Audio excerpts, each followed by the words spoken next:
విశాఖ పశ్చిమ నియోజకవర్గంలో యువతను ఆకట్టుకోవడం కోసం వైసీపీ సమన్వయకర్త వినూత్న కార్యక్రమం చేపట్టారు. కమ్యూనికేషన్ స్కిల్స్ లో యువత ముందుంటే వారికి ఉద్యోగ అవకాశాలు వెతుక్కుని వస్తాయని ఆనంద్ చెబుతున్నారు. విశాఖ డైరీ ద్వారా ఇప్పటికే గ్రామీణ యువతకి ఉద్యోగ అవకాశాలు కల్పించిన ఆనంద్ ఇప్పుడు విశాఖ పశ్చిమ నియోజకవర్గంలోని యువత భవిష్యత్పై దృష్టి సారించారు.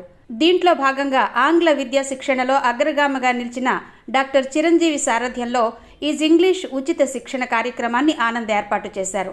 ఈ సందర్భంగా ఆడారి ఆనంద్ కుమార్ మాట్లాడుతూ తెలుగు భాషను గౌరవిస్తూనే ఇంగ్లీష్ భాషను నేర్చుకోవడం మనకు ఎంతో అవసరమని అన్నారు.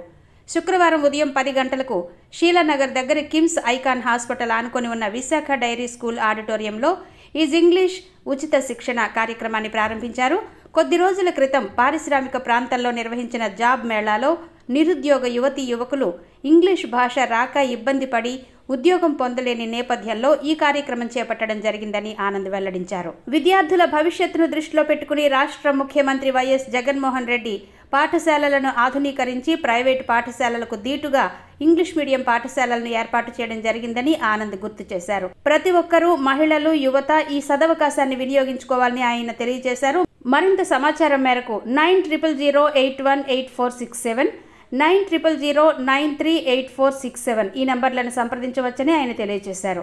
అనంతరం మేధా చిరంజీవి మాట్లాడుతూ విద్యార్థులు ఇంగ్లీషు భాష మీద పట్టు సాధించాలని ఆయన తెలియజేశారు. అనుకున్న లక్ష్యం దిశగా యువత పయనించాలని విద్యార్థులకు సూచించారు. ఇంగ్లీషు భాష అంటే భయం వదిలి నేర్చుకుంటే అది భవిష్యత్తులో మీకు ఎంతో ఉపయోగకరంగా ఉంటుందని ఆయన అన్నారు. స్కిల్ డెవలప్మెంట్ మరియు జాబ్ ఫేర్స్ ప్రభుత్వ సలహాదారు మిలీనియం శ్రీధర్ రెడ్డి మాట్లాడుతూ ప్రతి ఒక్కరూ ఈ అవకాశాన్ని వినియోగించుకుని ఇంగ్లీష్ భాషలో నైపుణ్యం సాధించాలని తెలియజేశారు.